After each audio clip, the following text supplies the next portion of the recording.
Morning students, आज हम पाठ नंबर 4 शुरू करेंगे जिसका नाम है जलवायु। यानी कि जो भूमि के गर्भ के अंदर से जल निकलता है, वातावरण कैसे होता है और पूर्व पश्चिम वर्षा कब होती है, कैसा मौसम है और कहाँ कहाँ कितने % होती है, कहीं शुष्क है कहीं आर्द्र है, तो जलवायु की कैसी चलती है। तो ये देखिए जलवायु के बारे में पिछले 2 अध्याय में आपने क्या देखा, आपने पिछले अध्याय में देखा कि आप हमारे देश की सतलाकृति यानी कि मिट्टी कैसी थी, 6 प्रकार की थी, ऊंचावश थी, पठार थे, नदियां थी, अपवाह था, यहाँ कहाँ किस नदी का पानी कितने क्षेत्र में बहता है, अपवाह क्षेत्र है। किसी क्षेत्र के प्राकृतिक पर्यावरण को समझने के लिए आवश्यक 3 मूल तत्वों में से 2 तत्व ये हैं। इस अध्याय में आप तीसरे तत्व अर्थात हमारे देश की वायुमंडलीय अवस्था के बारे में पढ़ेंगे। हम दिसंबर में ऊनी वस्त्र क्यों पहनते हैं, यानी कि शीतलहर चलती है, ऊनी वस्त्र पहनते हैं। अर्थात मई का महीना गर्म एवं असुविधाजनक क्यों होता है, क्योंकि जून एवं जुलाई में वर्षा क्यों होती है। यानी कि मई में गर्मी बहुत जाती है, लू चलती है, और जून और जुलाई में वर्षा होती है। जब इन सभी प्रश्नों के उत्तर आप भारत की जलवायु का अध्ययन करके जान सकते हैं कि भारत में कैसे कैसे मौसम बदलता है, और उत्तर भारत के अंदर मई जून में बहुत गर्मी होती है, लू चलती है, अन्य किसी एरिया में ऐसा नहीं है।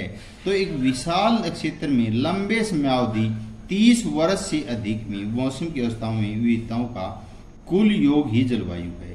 मौसम एक विशेष समय में एक क्षेत्र की वायुमंडल की अवस्था को बताता है। मौसम तथा जलवायु के तत्व जैसे समान वायुमंडलीय दाब, पवन, आर्द्रता, वर्षण एक ही होते हैं।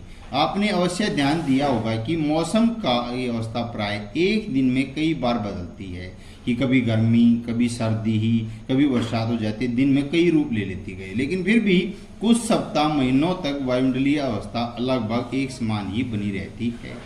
जैसे एक दिन में गर्म या ठंडे, हवादार या शांत आसमान बादलों से घिरा या साफ हुआ तथा आर्द्र या शुष्क हो सकते हैं, तो महीनों के औसत वायुमंडलीय अवस्था के आधार पर वर्ष को ग्रीष्म, शीत या वर्षा ऋतु में विभाजित किया गया है। विश्व को अनेक जलवायु प्रदेशों में बांटा गया है। क्या आप जानते हैं कि भारत की जलवायु कैसी है तथा ऐसा क्यों है? इस संबंध में हम इस अध्याय में पढ़ेंगे। ये शीतोष्ण है, आर्द्र है, उष्णकटिबंधीय है। क्या आप जानते हैं मानसून शब्द की उत्पत्ति अरबी भाषा के शब्द मौसम से हुई है, जिसका शाब्दिक अर्थ है मौसम। मानसून का अर्थ है एक वर्ष के दौरान वायु की दिशा में ऋतु के अनुसार परिवर्तन यानी बदलाव आता रहता है। भारत की जलवायु को मानसूनी जलवायु कहा जाता है। एशिया में इस प्रकार की जलवायु मुख्य दक्षिण तथा दक्षिण पूर्व में पाई जाती है। सामान्य प्रतिरूप में लगभग एक रूपता होते हुए भी देश की जलवायु अवस्था में स्पष्ट प्रादेशिक भिन्नता है। आइए हम 2 महत्वपूर्ण तत्वों तापमान, वर्षण को लेकर देखें कि एक स्थान से दूसरे स्थान पर तथा मौसम के दूसरे स्थान पर में किस प्रकार भिन्नता है। गर्मियों में राजस्थान के मुस्तल में कुछ स्थानों का तापमान लगभग 50 डिग्री सेल्सियस तक पहुंच जाता है, जबकि जम्मू कश्मीर के पहलगांव में तापमान लगभग 20 डिग्री सेल्सियस से रहता है। सर्दी की रात में जम्मू कश्मीर द्रास कारगिल सेक्टर में बारामूला में तापमान -40 डिग्री सेल्सियस तक हो जाता है, जबकि त्रिवेंद्रपुरम केरल के अंदर यह 22 डिग्री सेल्सियस हो सकता है। क्या आप जानते हैं कुछ क्षेत्रों में रात और दिन के तापमान बहुत अधिक अंतर होता है। थार के मरुस्थल यानी राजस्थान में भारत का सबसे बड़ा मरुस्थल थार का मरुस्थल दिन का तापमान 50 डिग्री सेल्सियस हो सकता है, जबकि यह उसी रात यह नीचे गिर कर 15 डिग्री सेल्सियस तक पहुंच जाता है। दूसरी ओर केरल या अंडमान निकोबार में द्वीप दिन रात का तापमान लगभग समान रहता है। अब वर्षण की ओर ध्यान दें। वर्षण के रूप में तथा प्रकार में नहीं, बल्कि इसकी मात्रा ऋतु के अनुसार वितरण में भिन्नता होती है। हिमालय में वर्षण अधिकतर हिम के रूप में होता है तथा देश के शेष भाग में वर्षा के रूप में होता है। वार्षिक वर्षण में भिन्नता मेघालय में 400 सेंटीमीटर से अधिक, लद्दाख एवं पश्चिमी राजस्थान में यह 10 डिग्री सेल्सियस कम होती है। देश के अधिकतर भागों में जून से सितंबर तक वर्षा होती है, लेकिन कुछ क्षेत्रों जैसे तमिलनाडु तट पर अधिकतर वर्षा अक्टूबर-नवंबर में होती है। सामान्य से तटीय क्षेत्रों में तापमान में कम अंतर होता है। देश के आंतरिक भागों में मौसमी या ऋतुनिष्ठ अंतर होता रहता है। उत्तरी मैदान वर्षा की मात्रा सामान्य रूप से पूर्व से पश्चिम की ओर घटती जाती है, तो विभिन्नता लोगों के जीवन में विविधता लाती है, जो उनके भोजन वस्त्र घरों के प्रकार में दिखती है। राजस्थान में घरों की दीवारें मोटी छत चपटी होती है। तराई क्षेत्र में तो गोवा में मंगलोर में ढाल वाली छतें क्यों होती है। असम में प्राय कुछ बांस के खंभों पर क्यों बने होते हैं।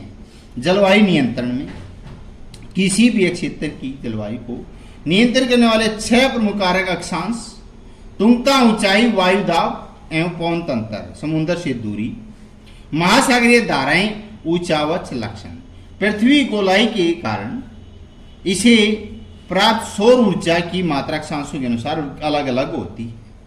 इसके परिणाम से तापमान विश्वत वर्त के ध्रुवों की ओर सामान्य घटता जाता है। जब कोई व्यक्ति पृथ्वी की स्तर ऊंचाई की ओर जाता तो वायुमंडल की सघनता कम हो जाती है, तापमान घट जाता है। इसलिए पहाड़ी यूं गर्मी के मौसम में ठंडी होती है। किसी भी क्षेत्र में वायुदाब पवन तंत्र स्थान के अक्षांश ऊंचाई पर निर्भर करती है। इस प्रकार यह तापमान वर्षा के वितरण को प्रभावित करता है। समुद्र का जलवायु पर समकारी प्रभाव पड़ता है। जैसे समुद्र से दूरी बढ़ती जाती है, प्रभाव कम होता जाता है। लोग भी सम मौसमी अवस्थाओं को महसूस करते हैं। इसे महाद्वीपीय अवस्था गर्मी में बहुत गर्मी, सर्दी में अधिक सर्दी होती है। महासागरीय धाराएं समुद्र से तट को चलने वाली हवाओं के साथ तटीय क्षेत्रों की जलवायु को प्रभावित करती है। उदाहरण के लिए कोई भी तटीय क्षेत्र जहां गर्म या ठंडी जलधाराएं बहती है, वायु की दिशा समुद्र की तरफ, वह तट गर्म और ठंडा हो जाएगा। विश्व के अधिकतर स्थल उपोष्ण कटिबंधीय भागों में स्थित महाद्वीपों के पश्चिमी किनारे पर क्यों स्थित हैं। अंत में किसी स्थान के जलवायु को निर्धारित करने वाले ऊंचावच को भी नियंत्रण भूमिका होती है। ऊंचे पर्वत ठंडी तथा गर्म वायु को अवरोधित करते हैं। यदि उनकी ऊंचाई इतनी हो कि वे वर्षा लाने में वाले वर्षा के रास्तों को रोकने में सक्षम होती है, तो उस क्षेत्र में वर्षा क्या कारण बन सकती है। पर्वतों के पवन की ढाल अपेक्षा सूखे रह सकते हैं। भारत की जलवायु को प्रभावित करने वाले कारक अक्षांश, करक व्यर्थ करक रेखा जो भारत के मध्य से गुजरती है। देश के मध्य भाग से पश्चिम में कच्छ कारण गुजरात के से लेकर पूर्व में मिजोरम से होकर गुजरती है। ये 8 राज्यों से गुजरती है। देश का लगभग आधा भाग करक व्यर्थ के दक्षिण में जो उष्ण कटिबंध में, यानी करक रेखा के नीचे जो है उष्ण कटिबंधीय जलवायु। करक व्यर्थ के उत्तर में स्थित शेष भाग उपोष्ण कटिबंधीय जलवायु में आता है। इसलिए भारत की जलवायु में उष्ण कटिबंधीय जलवायु, उपोष्ण कटिबंधीय जलवायु दोनों की विशेषता उपस्थित है।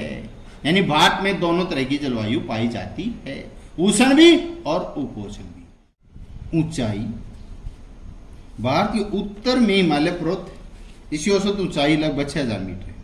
भारत का तटीय क्षेत्र भी विशाल है, जहां अधिकतम ऊंचाई लगभग 30 मीटर है। हिमालय मध्य एशिया जाने वाली ठंडी हवाओं को भारतीय उपमहाद्वीप में प्रवेश करने से रोकता है। इन्हीं पवनों पर्वतों के कारण इस क्षेत्र में मध्य एशिया की तुलना में कम ठंड पड़ती है। वायुदाब एवं पवन, भारत में जलवायु की संबंधित मौसमी अवस्थाएं निम्नलिखित। वायुदाब एवं धरातली पवन, ऊपरी वायु परिसंचरण तथा पश्चिमी चक्रवाती विक्षोभ एवं उष्ण कटिबंधीय चक्रवात। भारत उत्तर पूर्वी व्यापारिक पवनों वाले क्षेत्र में स्थित है। ये पवन उत्तरी गोलार्ध के उपोष्ण कटिबंधीय उच्च वायुदाब पेटियों में उत्पन्न होती है। ये दक्षिण की ओर बहती हुई कोरोसिस बल के कारण दाहिनी और विक्षेपित होकर विश्व होती है। निम्न दाब वाले क्षेत्रों की ओर बढ़ती है।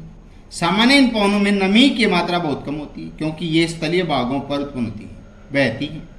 इसलिए इन पवनों के द्वारा वर्षा कम या नहीं होती। इस प्रकार भारत को सूक्ष्म क्षेत्र होना चाहिए, लेकिन ऐसा नहीं है। ये देखते हैं कोरोसिस बल क्या है। पृथ्वी के घूर्णन पूर्व पश्चिम दिशा कारण उत्पन्न आभासी बल कहते हैं। इस बल के कारण उत्तरी गोलार्ध और में दाहिनी तरफ, दक्षिणी गोलार्ध में बाएं तरफ विकसित हुए फैल के नियम को कहा जाता है कोरोसिस बल। भारत की वायु दाब एवं पवन तंत्र अद्वितीय है। शीत ऋतु में देखिए हिमालय के उत्तर में दाब, इस क्षेत्र ठंडी सूक्ष्म हवाएं दक्षिण में, निम्न दाब महासागरीय क्षेत्र ऊपर बहती है। ग्रीष्म ऋतु में आंतरिक एशिया उत्तर पूर्वी भारत के ऊपर निम्न दाब का क्षेत्र उत्पन्न हो जाता है। इसके कारण गर्मी के दिनों में वायु की दिशा पूरी तरह परिवर्तित हो जाती है। वायु दक्षिण में स्थित हिंद महासागर के उच्च दाब वाले क्षेत्रों में दक्षिण पूर्व इस दिशा में बहते हुए विषुववर्त को पार कर दाईं ओर मुड़ते हुए भारतीय उपमहाद्वीप निम्न दाब पर बहने लगती है। दक्षिण पश्चिम मानसून पवनों के नाम से जाना जाता। ये पवनें कौशल महासागर पर बहती है, नमी ग्रहण करती है, भारत की मुख्य भूमि पर वर्षा करती है। इस प्रदेश में ऊपरी वायु परिसंचरण पश्चिमी प्रवाह के प्रभाव में रहता है। इस प्रवाह का एक मुख्य घटक जेट धारा है। जेट धाराएं लगभग 27 डिग्री से 30 डिग्री उत्तरी अक्षांशों के बीच स्थित होती है, इसलिए इसे उपोष्ण कटिबंधीय पश्चिमी जेट धाराएं कहा जाता है। भारत में ये जेट धाराएं ग्रीष्म ऋतु छोड़कर पूरे विश्व भर हिमालय के दक्षिण में प्रभावित होती है। इस पश्चिमी प्रवाह के द्वारा देश के उत्तर पश्चिमी भाग में पश्चिमी चक्रवाती विक्षोभ पवनें आती है। गर्मियों में सूर्य की आभासी गति कारण उपोष्ण कटिबंधीय पश्चिमी जेट धारा हिमालय के उत्तर चलती है। एक पूर्वी जेट धारा, इसे उपोष्ण कटिबंधीय पूर्वी जेट धारा कहा जाता है। गर्मी के महीनों में प्रायद्वीपीय भारत के ऊपर लगभग 14 डिग्री उत्तरी अक्षांश प्रभावित होती है। जेट धारा है यह संकरी पतली अक्षोमंडल समता मंडलायन वायुमंडल ऊंचाई 12,000 मीटर से अधिक है वाली पश्चिमी हवाएं चलती है। इनकी गति गर्मियों में 110 किलोमीटर प्रति घंटा की गति से, गर्मियों में सर्दियों में यह 185 किलोमीटर प्रति घंटा की गति से चलती है। बहुत सी अलग अलग जेट धाराओं को पहचाना गया है। उनमें सबसे स्थिर मध्य अक्षांशीय उपोष्ण कटिबंधीय जेट धाराएं पश्चिमी चक्रवाती विक्षोभ में सर्दी के महीनों में उत्पन्न होने वाली पश्चिमी चक्रवाती विक्षोभ भूमध्य सागरीय क्षेत्र में आने वाली पश्चिमी प्रवाह के कारण होता है। ये प्राय भारत के उत्तर पश्चिमी क्षेत्र प्रभावित करते उष्ण कटिबंधीय चक्रवाती मानसून पवनों के साथ अक्टूबर नवंबर के महीनों में आते तब पूर्वी प्रवाह के भाग होते हैं। एक देश के तटीय क्षेत्र में प्रभावित करते हैं और आपने आंध्र प्रदेश और उड़ीसा के तटों पर देखा होगा, जैसे अभी था ताऊ के नाम से चक्रवात आता, कभी सुनामी के नाम से आता, कभी रे के नाम से आता, विनाश क्षेत्र में पड़ा सुना होगा। जलवायु है का प्रश्न है। एक विशाल लंबी अवधि 30 से डिग्री थी। मौसम की अवस्थाओं की विविधताओं के कुल योग को जलवायु कहते। मौसम एक विशेष समय में एक क्षेत्र वायुमंडल दशा को मौसम कहते। मौसम प्रतिदिन या दिन में कई बार बदलता रहता, कभी सर्दी, कभी गर्मी, कभी वर्षा बदलता रहता, कभी उमस भरा चिपचिपा मौसम हो जाता है। मौसम का जलवायु के तत्व तापमान, वायुदाब, पवन, आर्द्रता, वर्षण होता है।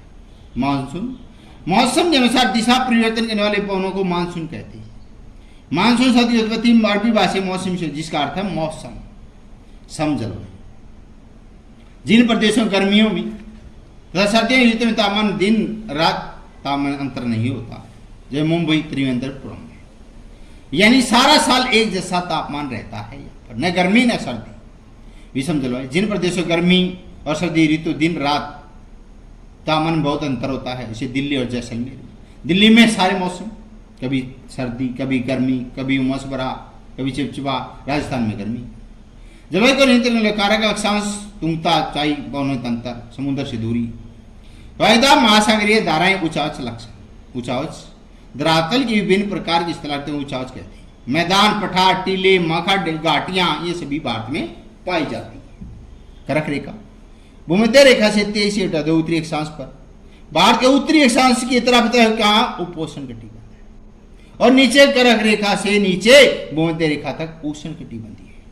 यह दो भागों में उष्ण और उपोष्ण में जेट धाराएं 27 डिग्री से 30 डिग्री उत्तरी अक्षांश बीच वायुमंडल में तेज जी से चलने वाली धाराओं को जेट धारा कहते हैं। पश्चिमी चक्रवाती विक्षोभ दिसंबर जनवरी के महीनों में भूमध्य सागरीय क्षेत्र में आने वाली पश्चिमी प्रवाह के कारण इन चक्रवाती विक्षोभ उदय होता है। ये उत्तरी पश्चिमी क्षेत्रों पर प्रभावित करते हैं। उष्ण कटिबंधीय चक्रवात, इन चक्रवातों का उदय अक्टूबर नवंबर माह में बंगाल खाड़ी में होता है। यह आंध्र प्रदेश और उड़ीसा राज्यों में भयंकर तबाही मचाते हैं शीत ऋतु में। उत्तरी भारतीय शीत ऋतु नवंबर आरंभ कर फरवरी तक रहती है, यानी इन्हीं में उत्तरी भारत दिसंबर और जनवरी बहुत ही ठंडे महीने होते हैं। जैसे गर्मियों में अधिक गर्मी मई जून बहुत ठंड गर्मी होती है। हिमालय 4000 मीटर ऊंचाई पर ऊंचाई चोटियों को भी भारी हिमपात यानी बर्फ पड़ती रहती है। बर्फ किसी कहती है। आप घर पर रहें, सुरक्षित रहें, सचेत रहें। धन्यवाद।